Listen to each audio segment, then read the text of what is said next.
नमस्कार साथियों, मैं भारत भूषण जो यूथ क्लासेस में आपका स्वागत करता हूं।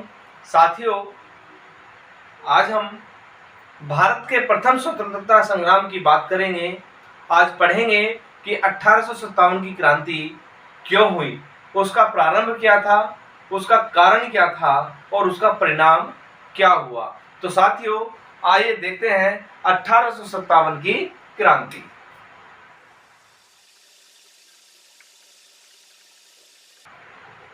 या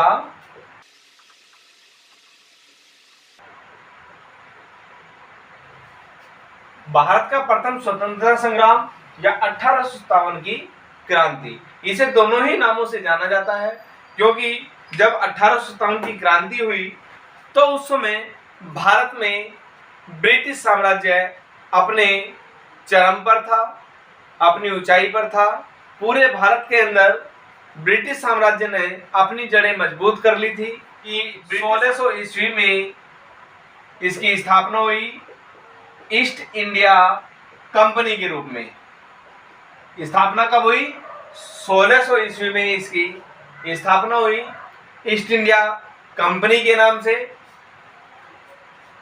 जिसका जो अधिकार पत्र था, इसे 15 वर्ष के लिए अधिकार पत्र मिला। कहां से मिला? ब्रिटेन से। ब्रिटेन की महारानी थी एलिजाबेथ प्रथम, जिसने ईस्ट इंडिया कंपनी को एक एग्रीमेंट के आधार पर भारत भेजा 1600 ईस्वी में कि आपका 15 वर्ष के लिए एग्रीमेंट है। किसका? केवल व्यापार का। कि ये व्यापार करने के लिए भारत में आए थे कि तुम जाओ और भारत में अगर चाहते हो तो व्यापार करें। उस समय जब ये व्यापार करने के लिए आया था तो इन्हें कच्चे माल की आवश्यकता थी। कच्चा माल यहां से प्राप्त करना था। कच्चे माल के रूप में ये सूत, क्योंकि कपड़ा इसी से बुना जाता था, नील की खेती, मसाले, तो ये सब क्या है, ये इसी व्यापार के लिए भारत के अंदर अपना प्रवेश करा। इन्होंने 1608 ईस्वी में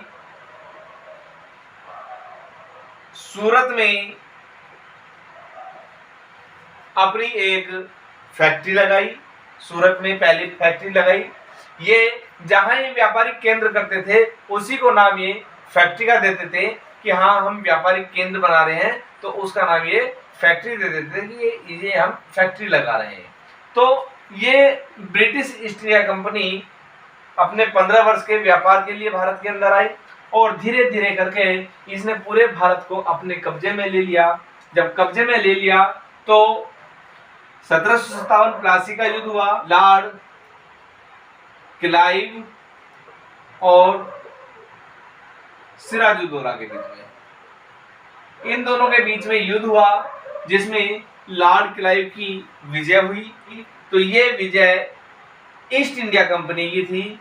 ये विजय किसकी थी? ईस्ट इंडिया कंपनी की थी। नीति क्या थी? इन्होंने कूटनीति का इन्होंने प्रयोग किया।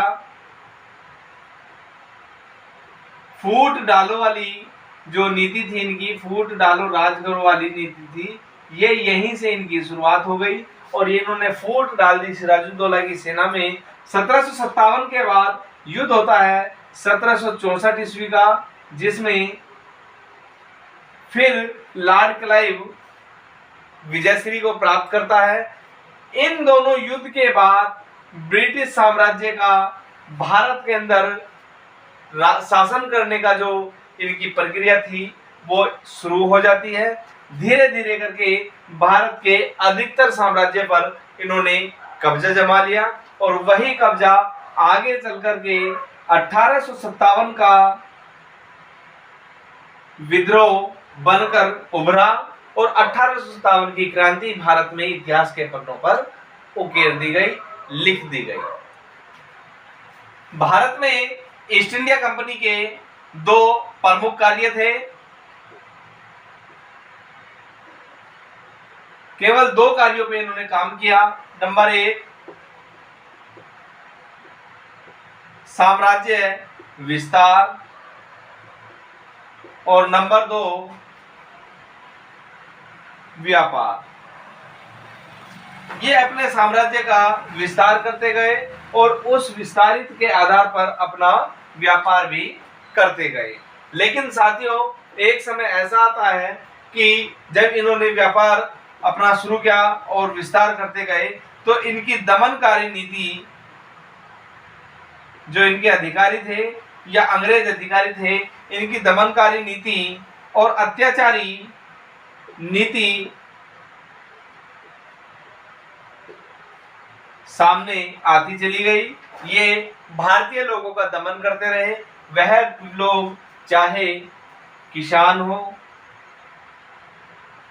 मजदूर हो या सैनिक हो या आमजन हो, वह जमींदार हो, चाहे राजा हो, कोई भी हो, इन्होंने उसका दमन करना शुरू कर दिया, उन पर अत्याचार करने शुरू कर दिए। तो 1857 की क्रांति की जो शुरुआत हुई वो एक छोटी सी घटना से हुई। घटना क्या थी? 29 मार्च 1857 में बैरकपुर जेल, जानते होंगे, ये पश्चिम बंगाल में थी, पश्चिम बंगाल की जेल थी ये। तो बैरकपुर जेल में कुछ सिपाहियों को ज्ञात हुआ कि ये जिस बंदूक को चला रहे हैं, जिस बंदूक को चला रहे हैं उसका जो कारतूस है वो गाय की चर्बी से और सूअर की चर्बी से, गाय की चर्बी और सूअर की चर्बी, क्योंकि जो कारतूस होता है इस तरीके से होता है, इस तरीके से बना हुआ होता है। तो ये जो डाट थी इसकी, इसे मुंह से खोलना होता था और इसी डाट को गाय की चर्बी से और सूअर की चर्बी से इन्होंने इसे ढक दिया था, जिसे सैनिक चाहे हिंदू हो या मुसलमान हो, तो दोनों ही सैनिकों के लिए इनके मान सम्मान की बात आ गई थी। उन दोनों ने इसे बंदूक को चलाने के लिए मना कर दिया। जब बंदूक को चलाने के लिए मना किया तो यहाँ इन्हें, इन सैनिकों को देशद्रोही करार दिया गया और इन्हें अनुशासन हीनता का आरोप लगा करके इन्हें कारावास में डाल दिया। यहीं पर एक सिपाही और था जिसे हम मंगल पांडे के नाम से जानते हैं। मंगल पांडे, याद आ गया होगा, मंगल पांडे, जिसने 30 मार्च 1857 को अपने अंग्रेज अधिकारी को गोली मार करके उसकी हत्या कर दी, जिसके परिणाम स्वरूप मंगल पांडे को 8 अप्रैल 1857 को इन्हें मंगल पांडे को 8 अप्रैल 1857 को फांसी दे दी गई।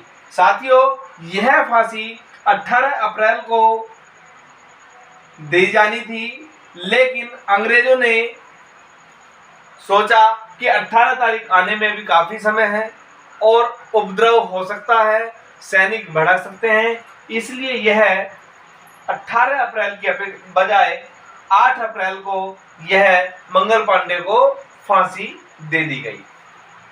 जब 8 अप्रैल को मंगल पांडे को फांसी दे दी गई तो तभी 9 मई 1857 को मेरठ में सैनिकों के अश्वारोही दल के सैनिकों ने इस कारतूस को चलाने से मना कर दिया, इनकार कर दिया। इस बंदूक को, जो 85 सैनिक थे, ये 85 सैनिकों की संख्या थी, जिनको अंग्रेज अधिकारियों ने दंड दिया दंड के रूप में इन्हें आजीवन कारावास की सजा सुनाई गई, जिसकी इस सजा को सुनाते ही 10 मई 1857 को मेरठ में ही, मेरठ के सदर थाना क्षेत्र में सैनिकों ने विद्रोह कर दिया। और जब सैनिकों ने विद्रोह किया तो जो 85 सैनिक और कारावास में बंद थे उनको आजाद कराया, और जितने भी अंग्रेज अधिकारी थे उन सबको मौत के घाट उतार दिया।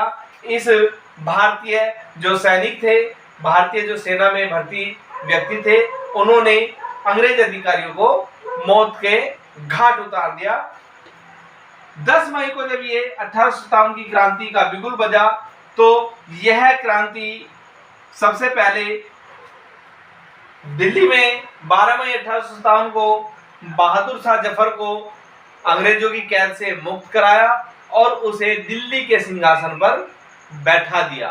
जब इन्होंने 12 मई को बहादुर शाह जफर को दिल्ली के सिंहासन पर बैठा दिया तो भारत के अन्य राज्यों में, अन्य स्थानों पर भी यह जो विद्रोह था 1857 का वो होने लगा और सभी लोग बढ़ चढ़ करके इसमें हिस्सा लेने लगे। बात करूं मेरठ, यहाँ विद्रोह लिख देते हैं, विद्रोह हुआ मेरठ में। सबसे पहले मेरठ में हुआ तो इसकी जो कार्रवाई की थी ये एक सैनिक विद्रोह था। सैनिकों ने यह विद्रोह किया। यहाँ पर कोई ऐसा व्यक्ति नहीं था जो इस विद्रोह की कमान को संभाल सके। दूसरा, दिल्ली में बहादुर शाह जफर। तीसरा, लखनऊ वाली थी बेगम हजरत महल। लखनऊ में यह विद्रोह हुआ तो उसकी जो कमान संभाली थी बेगम हजरत महल ने संभाली थी। कानपुर में नाना साहब, जिसे हम दुंदू पंत के नाम से भी जानते थे। इलाहाबाद में लियाकत अली, झांसी में रानी लक्ष्मीबाई ने कमान संभाली और जगदीशपुर, जिसे हम बिहार के नाम से भी जानते हैं, बिहार जगदीशपुर, तो इसकी जो कमान थी वो किसने संभाली थी? कुंवर साहब ने। कुंवर साहब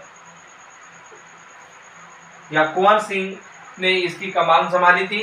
तो ये हमारे कुछ 1857 की विद्रोह के जो नेता थे वो ये थे। अब साथियों, इस विद्रोह को इन्होंने दमन भी कर दिया। जैसे दिल्ली, कैप्टन हैसन दिल्ली में अंग्रेज अधिकारी था जिसने इस आंदोलन को दबा दिया। तो ऐसे ही सभी जगह पर अलग अलग इसमें अधिकारी थे और जिन्होंने इस विद्रोह को दबा दिया। अब नेक्स्ट वीडियो में हम पढ़ेंगे कि इसके क्या कारण थे और इसके क्या परिणाम हुए। इस विद्रोह के कारण क्या थे कि यह विद्रोह प्रथम स्वतंत्रता संग्राम बन गया या यह विद्रोह 1857 की क्रांति के रूप में उभर करके सामने आया। तो अगली वीडियो में हम इसके कारण को जानेंगे और इसके परिणाम को भी देखेंगे। धन्यवाद।